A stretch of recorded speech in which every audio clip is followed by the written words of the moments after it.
हो चुका है आगाज रण का, युग बदलने की तैयारी, जीत उसी की होगी जिसकी होगी तैयारी। जी हाँ दोस्तों, बेसब्री से आपको इंतज़ार था कि हमारे एग्रोनॉमी की क्लासेस है वो यूट्यूब पे कब से स्टार्ट हो रही है।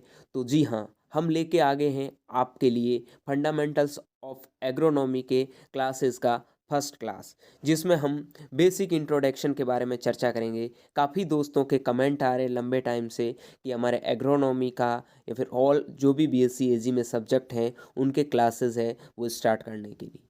तो हमने सबसे पहले एग्रोनॉमी की क्लासेस स्टार्ट करने के लिए सोचा है, और इसके अकॉर्डिंग हम आगे की क्लासेस भी आपको प्रोवाइड करवाने की पूरी कोशिश करेंगे। लेकिन बात ये है कि इस क्लास से आप लोगों का कैसा रेस्पॉन्स आता है। अगर अच्छा रेस्पॉन्स आता है तो जल्दी ही आपको हॉर्टिकल्चर, सॉइल साइंस और मैथ्स, इंग्लिश जैसे सब्जेक्ट की क्लास भी इसी यूट्यूब चैनल पर देखने को मिलेगी। आप लंबे टाइम से हमारे साथ में जुड़े हैं, काउंसलिंग से लगाकर अब तक, अब आपका कॉलेज में भी एडमिशन हो गया है, तो अभी भी जुड़े रहिए क्योंकि टेंशन लेने की ज़रूरत नहीं है। एचसीएल ग्रुप आपके साथ में है।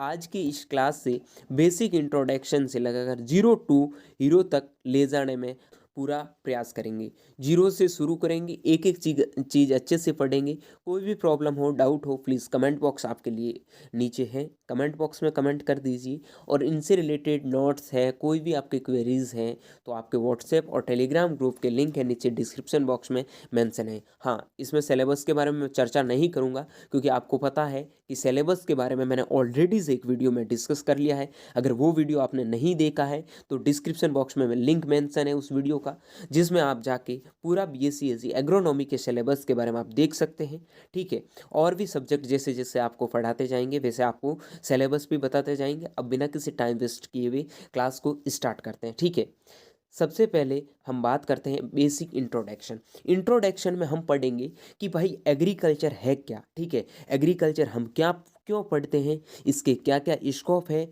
इनकी कौन कौन सी ब्रांच है, क्या डेफिनेशन है, ये बेसिक चीज़ें हम आज इस क्लास में पढ़ेंगे। उसके बाद में हम एग्रोनॉमी की एक एक पॉइंट के बारे में चर्चा करेंगे, एक एक चैप्टर को अच्छे से पढ़ते जाएंगे, बस आप लोगों का सपोर्ट बना बना रहे तो। ठीक है, सो अगले के लिए अगली स्लाइड में हम जाते हैं। उसमें हम पढ़ते हैं कि व्हाट इज़ एग्रीकल्चर, एग्रीकल्चर क्या है। तो एक चीज़ आपके यहाँ से मैं क्लियर कर देता हूँ कि एग्रीकल्चर आपका लेटिन भाषा का वर्ड है। तो काफ़ी बच्चे लेटिन और ग्रीक भाषा में कंफ्यूज हो रहे हैं। ठीक है, मैं आपको बता दूँ कि लेटिन, आप देख रहे हो कि एग्रीकल्चर में या फिर ज़्यादातर साइंस में आपको लेटिन और ग्रीक वर्ड मिलेंगे। ठीक है, तो इनका मतलब क्या है कि भाई ये दोनों है ना, एक आपके डेड वर्ड है, यानी कि मृत शब्द हैं, जिनके ऊपर फ्यूचर में कोई भी कंट्रोवर्सी नहीं हो सकती। आप सोचो, कोई वर्ड हिंदी लैंग्वेज का हो गया, कोई वर्ड इंग्लिश लैंग्वेज का हो गया, तो क्या है कि कोई ना कोई कंट्रोवर्सी इसके ऊपर चलेगी। तो इसके लिए ये दोनों डेड लैंग्वेज है, इन्हीं के लिए ये आपका लेटिन और ग्रीक वर्ड ज़्यादातर आपको मिलता है। ठीक है, अब एक चीज़ मैं आपका यहाँ से क्लियर कर देता हूँ, जिस वर्ड के पीछे कल्चर लिखा आएगा वो वर्ड हमेशा लेटिन भाषा का होगा, और जिस वर्ड के पीछे नोमी या लोजी लिखा आएगा वो वर्ड आपका ग्रीक भाषा का होगा। तो ये चीज़ें आप नोट डाउन कर लेना। एग्रीकल्चर पढ़ने से पहले भी ये चीज़ें आपकी बहुत बार बार बीच में आएगी, जैसे पढ़ोगे हॉर्टिकल्चर किस भाषा का शब्द है, ठीक है, एग्रोनॉमी किस भाषा का शब्द है, ये आप बहुत शब्द ऐसे पढ़ोगे, आपको पता होना चाहिए कि कौन सा शब्द किस भाषा का है। सो यहाँ से क्लियर कर लेना कि जिस वर्ड के पीछे कल्चर लिखा आ रहा है वो वर्ड हमेशा आपका लेटिन भाषा का होगा, और जिस वर्ड के पीछे ग्रीक या नोमी आएगा वो वर्ड आपका, मतलब जिस वर्ड के पीछे नोमी या लोजी आएगा वो आपका ग्रीक भाषा का वर्ड होगा। क्लियर है, ये चीज़ आपकी क्लियर हो जानी चाहिए। ठीक है, लेकिन एक इसका एक्सेप्शन है, आप पढ़ रहे हो हॉर्टिकल्चर में, पढ़ोगे आगे जाके पोमोलॉजी। तो पोमोलॉजी आपका लेटिन प्लस ग्रीक दोनों भाषाओं का वर्ड है, जिसके बारे में मैं ज़्यादा यहाँ पर जिक्र नहीं करूँगा क्योंकि वो हॉर्टिकल्चर से रिलेटेड है। ठीक है, चलते हैं एग्रीकल्चर में आगे के लिए कि एग्रीकल्चर आपका लेटिन भाषा से ड्राइव्ड हुआ है, जिसका मतलब होता है, मतलब इनको तोड़ के बनाए एग्रीकल्चर को आपस में, इनको तोड़े तो क्या होता है, एगर या एग्री प्लस कल्चरा। ठीक है, एगर या एग्री का मतलब होता है लैंड या फील्ड, और कल्चर का मतलब होता है कल्टीवेशन। मतलब कहने का मतलब ये है कि लैंड का कल्टीवेशन या फिर फील्ड का तुम कल्टीवेशन कैसे करते हो, वो ही तुम्हारा एग्रीकल्चर है। Therefore the term agriculture means cultivation of land. ठीक है, देखो हिंदी मीडियम के काफ़ी बच्चे देख रहे हैं, काफ़ी प्रॉब्लम होगा उनको इंग्लिश में, तो मैं आपको बता दूं कि आप हिंदी के टर्म हैं वो साथ साथ में मैं आपको बताता जाऊंगा। कोई भी प्रॉब्लम हो, डाउट हो तो आप मेरे से एक बार पूछ लेना, मैं चीज़ें आपकी क्लियर करूंगा। मैं पूरा प्रयास करूंगा चीज़ें आपकी हिंदी और इंग्लिश बाई लैंग्वेज में क्लियर करने की। कोई भी चीज़ समझ में नहीं आए तो आप बेझिझक पूछ सकते हो, कोई प्रॉब्लम नहीं। ठीक है, ये चीज़ उम्मीद करता हूँ आप समझ गए कि एग्रीकल्चर क्या है। एग्रीकल्चर एक लैटिन भाषा का शब्द है, ठीक है, जो एगर प्लस कल्चरा से मिलकर बना हुआ है।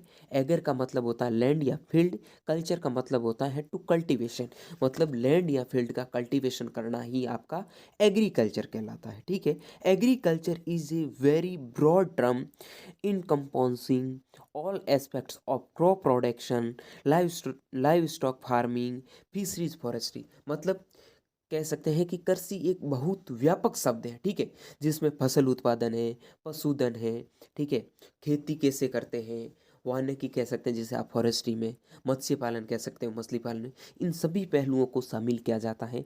ठीक है, ये सारे पहलू है वो एग्रीकल्चर में शामिल होते हैं। ठीक है, अब हम आगे के लिए चर्चा करते हैं कि agriculture defined as an art, science and business of producing crop and livestock for economic purpose. इस लाइन का मतलब ये होता है कि भाई एग्रीकल्चर एक आर्ट भी है, एक साइंस भी है और एज ए बिजनेस भी है। अब ये कैसे, इनके बारे में आगे चर्चा करेंगे, लेकिन थोड़ा चीज़ मैं आपको क्लियर कर देता हूँ कि भाई आर्ट ये है कि हम किसी चीज़ को मतलब एक कला के रूप में इस खेती करते हैं। ऐसा है नहीं कि खेती, अगर खेती करना भी एक कला है, ठीक है, ऐसा तो होता नहीं बीज फेंक दिया और वैसे ही उग गया, ये तो है नहीं। ये आपके पास में एक कला होनी चाहिए कि खेती कैसे की जाती है। ठीक है, साइंस का मतलब है कि ये भाई नई नई टेक्नोलॉजी हम बिल्ड कर रहे हैं, ठीक है, टेक्नोलॉजी डेवलप करके उस टेक्नोलॉजी के तहत हम खेती करना सीख रहे हैं। ठीक है, नई नई वेराइटीज़ को लगाना सीख रहे हैं, उनसे प्रोडक्शन हमारा इंक्रीज हो रहा है। अब बिजनेस, बिजनेस का मतलब होता है कि भारत तो भाई क्या है कि एक आत्मनिर्भर देश है, ठीक है, मतलब जो देश बहुत ज़्यादा विकसित हो चुके हैं उस देशों में एग्रीकल्चर एज ए बिजनेस चल रहे हैं।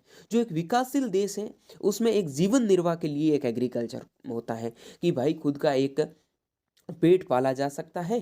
ठीक है, और हमारी जो भी मतलब मांगे हैं, मतलब कपड़ा है, मकान है, रोटी है, उनकी एग्रीकल्चर है आपकी नीड को पूरा कर सके। इतना ही हम एग्रीकल्चर से एक मतलब उन एग्रीकल्चर को लेके सोचते हैं, लेकिन एग्रीकल्चर एक बिजनेस के रूप में भी आपका काम करते हैं। कैसे, ये जैसे जैसे हम इस क्लास में आगे बढ़ते जाएंगे ये चीज़ें आपकी समझ में आती जाएगी। ठीक है, अब हम बात करते हैं कि agriculture is the cultivation of land for production of crop for regular supply of food and other need for progress of the nation.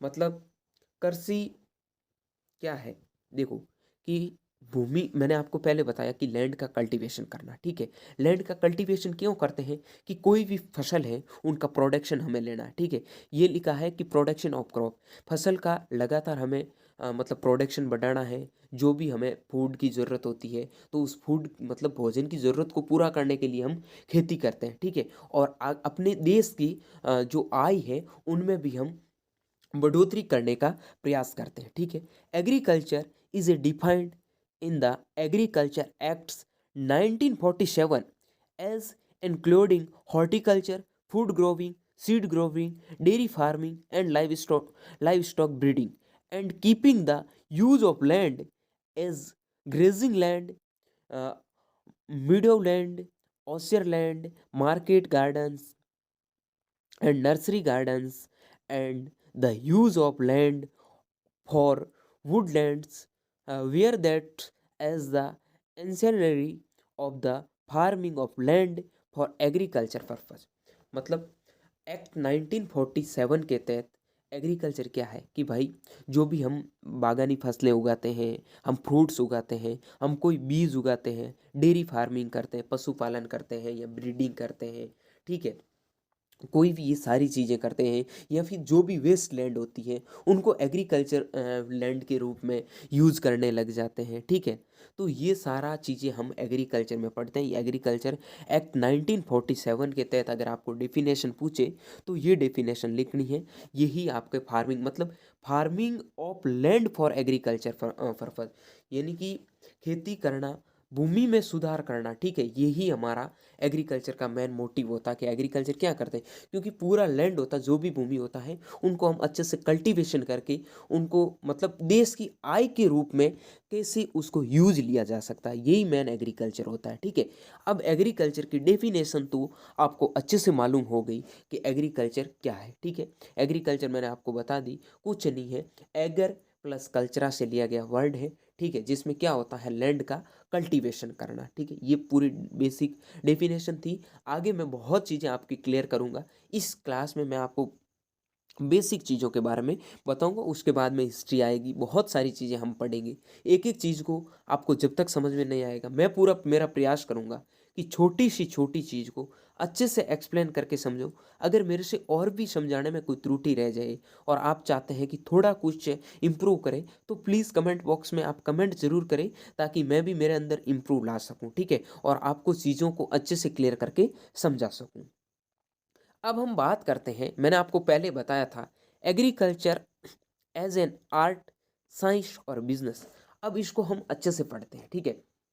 मैंने आपको भाई बता तो दिया कि एग्रीकल्चर है वो एक आपका क्या है, आर्ट है, ठीक है। दूसरा आपका साइंस है और तीसरा आपका बिजनेस है। अब इन तीनों तीनों चीज़ों के बारे में पता होना चाहिए कि आर्ट कैसे है, कि भाई हम कोई भी खेती करते हैं तो उसकी हमारे पास में कला होनी चाहिए कि बीज हमें कैसा बोना है। ये चीज़ें क्या है, हम अपने माता पिता से सीख सकते हैं, या कोई भी बड़ा लोग जो खेती करते हैं उनसे हम सीख सकते हैं कि भाई वो सबसे पहले जब खेती करता है उसके लिए क्या करता है, भूमि को तैयार करता है, उसके बाद में उसमें बीज बोता है, बीज बोने के बाद में वो सिंचाई करता है, सिंचाई करने के बाद में वो निराई गुड़ाई का काम करता है, ठीक है। उसके बाद में उसमें अगर कोई पेस्ट वगैरह लगता है तो वो स्प्रे वगैरह करता है, उसके बाद में वो हार्वेस्टिंग करता है। ये पूरी क्या है, एक आर्ट है, ठीक है। और आर्ट के बिना आप खुद समझते दुनिया की कोई चीज़ है वो पॉसिबल नहीं है, ठीक है भाई। आर्ट तो समझ गए, लेकिन ये साइंस, तो साइंस का मतलब भाई हम मतलब ऐसा तो है नहीं जो हमारे मतलब कहते हैं ना कि बूढ़े लोग या फिर जो हमारी पीढ़ियाँ पीछे से खेती करते आ रही है, ठीक है, उन्हीं के अकॉर्डिंग हम खेती करते जा रहे हैं, ऐसा बिल्कुल नहीं है। साइंस में क्या है कि हम दिनों दिन अपनी खेती को अच्छा करने की सोच रहे हैं, ठीक है। क्या करते हैं कि ऐसी वेराइटीज़ लगाते हैं जिसके ऊपर पेस्ट कम लगे, उसके ऊपर डिजीज़ ना लगे, या फिर हम हाई प्रोडक्शन वाली वैरायटी को लगाते हैं। तो ये बिना साइंस तो पॉसिबल है नहीं। हम प्लांट ब्रीडिंग करवानी पड़ती है, बहुत सारी जैसे आगे चीज़ें आप पढ़ोगे तो उसमें आपको क्लियर हो जाएगा कि नई वैरायटी को कैसे डेवलप किया जाता है, ठीक है। ये सारी चीज़ें हम साइंस में पढ़ते हैं। अब बिजनेस, बिजनेस मैंने आपको बताया था कि जो विकसित देश हैं उनमें एग्रीकल्चर को एज ए बिजनेस काम में लेते हैं, और जो विकासशील देश है उसमें अपन मतलब अपने पेट को पालने के लिए कपड़ा, रोटी, मकान, ये आदमी की तीन प्राथमिक मांगे हैं, इनको पूरा करने के लिए एक खेती की जाती है। लेकिन बिजनेस के रूप में भी हम अच्छा एग्रीकल्चर में करें, अच्छा प्रोडक्शन मिले, तो हमारा ये एक बिजनेस भी हो सकता है। क्लियर है, agriculture as an art, science और बिजनेस, इन तीन चीज़ों के बारे में क्लियर हो जाना चाहिए। अब मैं थ्योरी में भी ये चीज़ें आपकी क्लियर कर देता हूँ, ठीक है। Learning by doing and gaining experience, art is concern with skill and experience. ये चीज़ मैंने आपको बता दी कि आपका स्किल और आपके पास में कितना एक्सपीरियंस है वही एक आर्ट है, ठीक है। It is the inherited by seeing parents, मैंने ये चीज़ें बताई थी कि आप अपने बड़ों से भी सीख सकते हैं, आपके पेरेंट्स से भी सीख सकते हैं, ठीक है। Agriculture tells us how to perform the operation like sowing, weeding, etc. in skillful manner. Agriculture primarily requires physical skill. Physical skill is inherited by doing physical work with perfect execution. Example: opening a straight throw, leveling the field, sowing seed, application of manure and fertilizer. ये चीज़ें मैंने आपको पहले बताई थी कि आप कोई भी मतलब आर्ट कला समझी है आपने खेती को, तो आपको ये चीज़ें पता होनी चाहिए, ठीक है। Art of agriculture requires secondarily mental skill, decision making आपके पास में, उसके बाद में selection of crop for the particular area, deciding the time of ऑफेरा, मतलब कौन सी क्रॉप को हमें किस टाइम पे कौन से एरिया में सेलेक्ट करना, ये भी हमारा एक आर्ट होता है, ठीक है। हाँ, हो सकता है साइंस में हम आगे जाके ये चीज़ें पढ़ते हैं कि भाई मतलब जो अम्लीय मृदा होती है, एसिडिक सॉइल, उसमें कौन सा क्रॉप हमें लगाना चाहिए, बेसिक सॉइल में कौन सा क्रॉप लगाना चाहिए, या फिर किस क्लाइमेट में कौन सा क्रॉप्स लगाना चाहिए, ये चीज़ें हम बाद में पढ़ते हैं, ठीक है। लेकिन ये एक हमारे पास में आर्ट मतलब कला होती है, तो इन चीज़ों को हम बिना सोचे समझे भी अच्छे से मतलब लगा सकते हैं, अच्छे से इनको यूटिलाइज करके एग्रीकल्चर को एक बिल्ड कर सकते हैं, ठीक है। देन हम बात करते हैं agriculture as a science. Art तो हो गया, अब एग्रीकल्चर को एज ए साइंस कैसे यूज करते हैं। Science is a systematic study of happening of anything. Scientific principle we are used in the agriculture for increasing production and quality of crop, मतलब crop का प्रोडक्शन और quality बढ़ाने के लिए हम सिस्टमेटिक ढंग से साइंटिफिक प्रिंसिपल के रूप में खेती करते हैं, वही एज साइंस है, ठीक है। Sir sir several scientific advances have been made in all branches of agriculture which are systemized to increase crop production, achieve self sufficiency। For example plant breeding करते हो, बायोटेक्नोलॉजी डेवलप करते हो, many varieties suiting to various soils, climates and consumer मतलब consumer taste, ठीक है। बहुत सारे consumer tests होते हैं, उसके बाद में क्लाइमेट, किस क्लाइमेट में कौन सा क्रॉप लगाना है, ठीक है। बहुत सारी ऐसी वेराइटीज़ होती है कि कौन सी सॉइल में कौन सी वेराइटीज़ सूटेबल है, ठीक है, कौन सी क्लाइमेट में कौन सी वेराइटीज सूटेबल है, ये भाई साइंस से ही पॉसिबल होता है, ठीक है। Agronomy developed improve crop production practices like management of soil fertiliser, crop production का कैसे मैनेजमेंट कर सकते हैं, कितना फर्टिलाइजर देना है, कैसे सॉइल्स का मैनेजमेंट कर सकते हैं। भाई मान लो कोई एल्कलाइन सॉइल है, ठीक है, तो साइंस में आप पढ़ोगे कि इसमें जिप्सम डाल के इसका मैनेजमेंट किया जा सकता है। बहुत सारे ऐसे बायोलॉजिकल प्रोसेस होते हैं, बहुत सारे फिजिकल प्रोसेस होते हैं, आगे जाके पढ़ेंगे इन चीज़ों के बारे में भी, लेकिन ये सारा आपको साइंस ही सिखाता है, क्लियर है। ओके, देन हम बात करते हैं agriculture as a business. As a art हो गया, एज ए साइंस हो गया, अब एज ए बिजनेस कैसे है। Agriculture in develop countries is a business driven process. The farmers in the countries cultivate the crop to earn higher income with the less investment. Agriculture is the practices on a business line and land considered as workshop or factory to generate returns।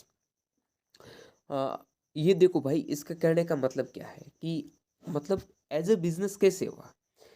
मैंने आपको पहले बताया था कि एक development country होती है, ठीक है, और एक आपका जो डेवलपिंग होता है, एक आपका डेवलप कंट्री होता है।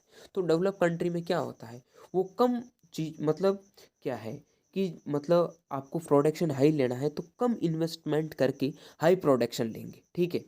अब हमारे क्या है कि लोगों को पता नहीं होता है, बहुत सारे फर्टिलाइज़र जब ज़रूरत नहीं होती वो भी फर्टिलाइज़र डाल देते हैं, जो ज़रूरत नहीं होती वो भी पेस्टिसाइड डाल देते हैं। तो उनसे क्या होता है, जो लागत होती है वो बहुत ज़्यादा बढ़ जाती है, जिससे हमारा प्रोडक्शन अगर अधिक होगा तो भी हमने पहले बहुत सारा इन्वेस्टमेंट उसके ऊपर कर दिया है, ठीक है। आप मतलब बहुत हम आगे जाके पढ़ेंगे जीरो टिलेज के बारे में, जिस फील्ड में जीरो टिलेज की ज़रूरत होती है उसमें भी हम प्राइमरी टिलेज कर देते हैं, सेकेंडरी टिलेज कर देते हैं। उससे क्या होता है, हमारा जो इन्वेस्टमेंट होता है बहुत ज़्यादा हो जाता है, लेकिन उसमें अगर कम इन्वेस्टमेंट करके हम प्रोडक्शन अगर हाई ले सकते हैं तो भी ले सकते हैं। ये हमारा एज ए बिजनेस हो सकता है, क्योंकि चीज़ों पैसे, भाई पैसे बचाना यही हमारा एक बिजनेस है, ठीक है। पैसे कैसे कमा सकते हैं, ये सारी चीज़ें क्या होती हैं आपकी एज ए बिजनेस काम करती, क्लियर है। अब ये एज ए बिजनेस आपका समझ में आ गया।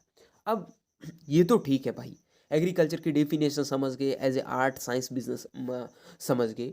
अब एग्रीकल्चर का क्या स्कोप है? अब स्कोप ये नहीं है कि तुमने एग्रीकल्चर लिया इसमें कौन कौन सी जॉब होती है, उनके लिए ऑलरेडी मैंने वीडियो डाल रखा है। आपने बीएससी एससी में एडमिशन लिया है तो टेंशन लेने की ज़रूरत नहीं है, बहुत सारे स्कोप है।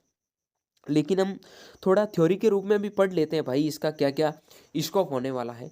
तो थोड़ा है कि agriculture plays key role in the overall economic and social well-being of the country, though the share of agriculture in both GDP and employment has declined over time. Agriculture still forms the backbone and occupies a pride of place। ठीक है, यानी कि भाई agriculture एक हमारी जो economic है इनमें, और जो हमारा सामाजिक मतलब कंट्री को हम डेवलप करना समाज को डेवलप करना चाहते हैं, उनमें एग्रीकल्चर का बहुत इंपॉर्टेंट रोल है। ठीक है, हमारी जीडीपी को डेवलप करने में भी एग्रीकल्चर का बहुत इंपॉर्टेंट रोल है। मतलब जीडीपी का मतलब होता है ग्रॉस डोमेस्टिक प्रोडक्ट। ठीक है, जिसे हम कह सकते हैं सकल घरेलू उत्पाद। आगे पढ़ेंगे कितना जीडीपी में रोल है, तो हम थोड़ा स्कोप के बारे में चलते हैं। तो agriculture contributes 17.32% of the gross domestic products GDP of nation. मतलब सकल घरेलू उत्पाद जिसका 17.32% योगदान हमारी मतलब इनकम का पूरा जो जीडीपी में एग्रीकल्चर का रोल है वो कितना परसेंटेज है? 17.32% है। ये मतलब आगे आप थोड़ा डाटा चेंज होता रहता है, लेकिन 17% आपको याद होना चाहिए कि एग्रीकल्चर का जीडीपी में कितना योगदान है। ठीक है, तो 17.32% एग्रीकल्चर का रोल है। समझ सकते हो आप कि एग्रीकल्चर का कितना इंपॉर्टेंस रोल है। ठीक है, provides livelihood support for nearly half of the population in the country. The sector provides employment to 50% of the India's workforce। मतलब कृषि देश की आधी आबादी की आजीविका को रोजगार प्रदान करवाती।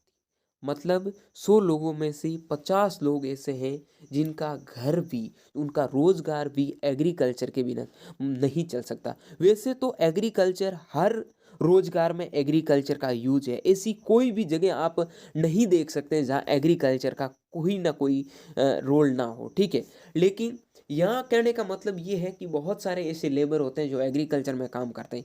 यानी कि इंडिया की 50% पॉपुलेशन है जो अपना रोजगार है वो कृषि में काम करके चलाती है। ठीक है, agriculture has been the sources of the raw material for industries. Majority of the industries depending on agriculture for their raw materials. Textile cotton jute है, शुगर में आपका शुगर और शुगर बीट है। यानी कि कृषि औद्योगिकी में कच्चे माल का स्रोत रही है। ठीक है, जैसे टेक्सटाइल फैक्ट्रीज होती है उसमें कॉटन और जूट का बहुत इंपॉर्टेंट रोल होता है। शुगर फैक्ट्री में शुगर केन और शुगर बीट का बहुत इंपॉर्टेंट रोल होता है। ठीक है, अगला पढ़ते हैं हम। It provides large part of market industrial good was seeds fertiliser pesticides implements. ठीक है, machine like pump set trucks tractors power tillers sprays etcetera. मतलब ये है इस चीज़ का कि जितनी भी जो हमारी वस्तुएं हैं बाज़ार में मिलने वाली वस्तुएं हैं उनमें भी एग्रीकल्चर का बहुत अच्छा स्कोप है।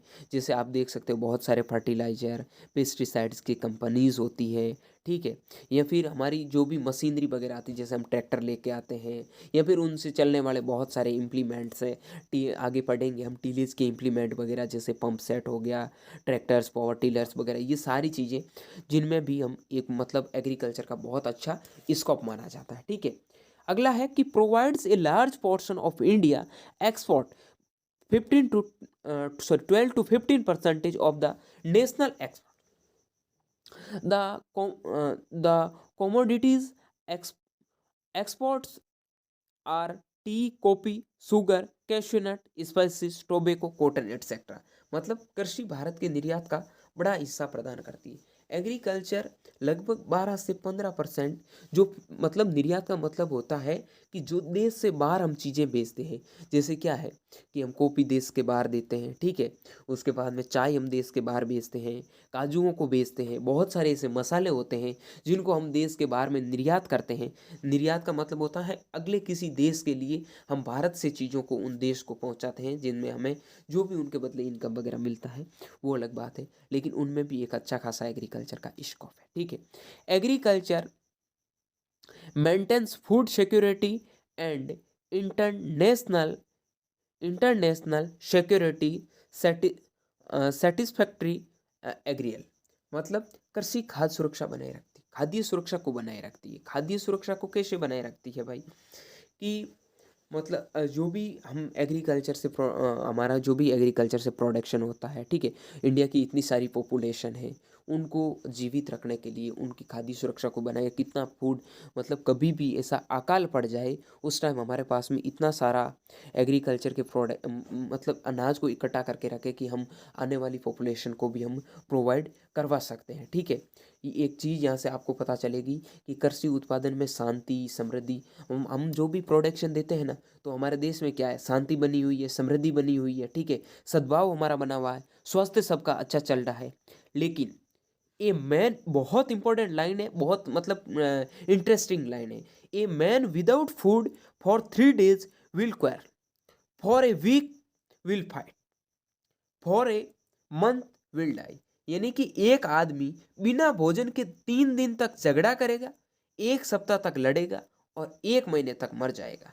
तो इस बात का मतलब आप समझ गए, इस लाइन का मतलब यही था कि बिना भोजन भाई कोई भी चीज़ पॉसिबल नहीं है, ठीक है। अगर एक आदमी को भोजन नहीं मिलता है तो वो 7 दिन तक तो लड़ाई करेगा, मतलब 3 दिन तक तो वो लड़ाई करेगा, ठीक है।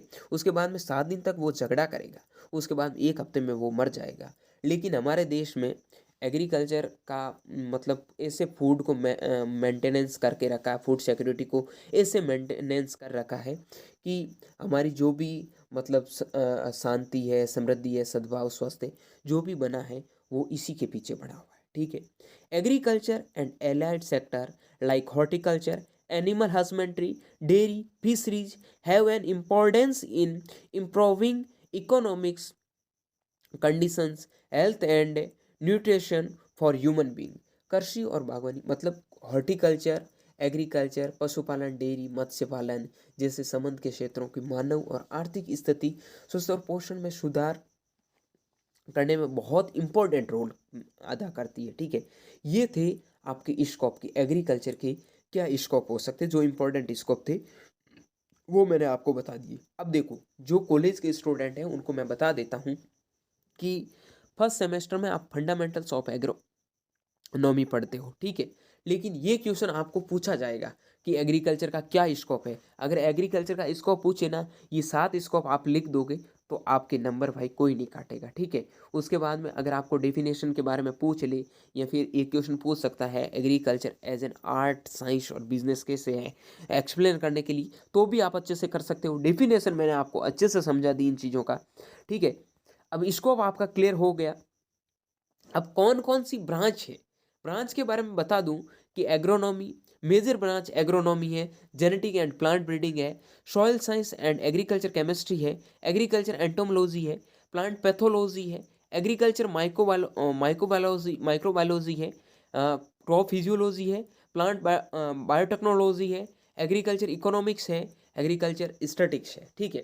ये तुम्हारा क्या है कि मेजर ब्रांचेस है किसका, एग्रीकल्चर का। और इससे संबंधित जो एलाइड ब्रांचेस है, जो लाइक हॉर्टिकल्चर हो गया, फॉरेस्ट्री हो गया, एनिमल साइंस हो गया, फिशरीज साइंस हो गया, ठीक है, एग्रीकल्चर इंजीनियरिंग हो गया, होम साइंस हो गया। तो ये चीज़ें क्या है, हमारी एलाइड ब्रांच है एग्रीकल्चर की। अब पूछे कि मेजर ब्रांच कौन सी है और एलाइड ब्रांच कौन सी है, तो ये चीज़ें यहाँ से आपकी क्लियर हो जानी चाहिए। हमारा मेन सब्जेक्ट रहेगा वो एग्रोनॉमी रहेगा। एग्रोनॉमी के बारे में हम अच्छे से पढ़ेंगे। अब एग्रोनॉमी की अगली क्लास में हम इंट्रोडक्शन पढ़ेंगे, मतलब इंट्रोडक्शन तो हो गया कि हिस्ट्री पढ़ेंगे। देखो, 1-2 क्लास शायद आपके कॉलेज में काम नहीं आए, लेकिन वो क्लासें आपके लाइफ में जब भी आप एग्रीकल्चर पढ़ोगे आपके लिए बहुत इंपॉर्टेंट रोल अदा करेगी। इसलिए मैं नहीं चाहता कि वो क्लासें भी मिस हो। हम एकदम पूरी सीक्वेंस से पूरी चीज़ों को पढ़ते जाएंगे। आपके जो भी डाउट होंगे, प्रॉब्लम होंगी, हम पूरा प्रयास करेंगे छोटे छोटे डाउटों को लेके क्लियर करें। एक एक पॉइंट पहले मैं पूरा प्रयास करता हूँ कि आपके माइंड में कोई डाउट रहे नहीं, चीज़ों को इतना अच्छे से क्लियर कर दो। ठीक है, ये देख सकते हो कि आप एग्रोनॉमी क्या है, हॉर्टिकल्चर क्या है, फॉरेस्ट्री क्या है, आपका एनिमल हस्बेंड्री क्या है, फिशरी साइंस क्या है, एग्रीकल्चर इंजीनियरिंग क्या है, होम साइंस क्या है। ठीक है, ये चीज़ें क्लियर हो गई। हम एग्रोनॉमी पढ़ेंगे, पहले हम एग्रोनॉमी का बेसिक पढ़ेंगे, उसके बाद में हम पूरा हिस्ट्री पढ़ेंगे। अगर हिस्ट्री तुम खुद पढ़ सकते हो, हिस्ट्री जितने भी जो एग्रीकल्चर के इंस्टीट्यूट वगैरह ये तुम खुद पढ़ सकते हो तो भी पढ़ सकते हो, क्योंकि इसमें भाई समझाने वाली कोई चीज़ नहीं है। बोल दिया कि कटक उड़ीसा, मतलब कटक उड़ीसा में है, ठीक है, central rice research institute Orissa में है, कटक उड़ीसा में, तो वो तो है भाई, उसके बारे में तुम क्या समझोगे। तो ये चीज़ें क्या है कि हिस्ट्री वगैरह तुम्हें पूरा पढ़ना है।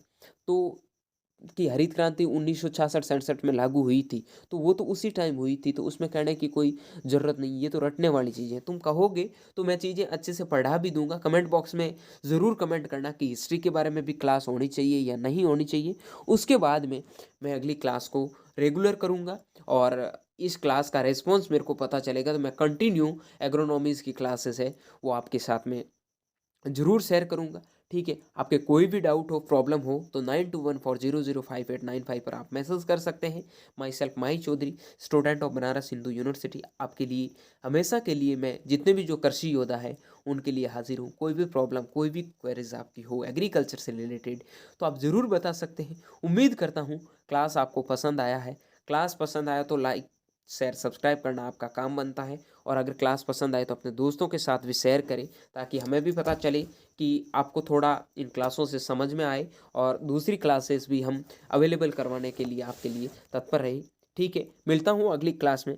तब तक के लिए स्वस्थ रहे, मस्त रहे, देखते रहिए एशियल ग्रुप ऑफ एग्रीकल्चर का YouTube channel. Thank you very much.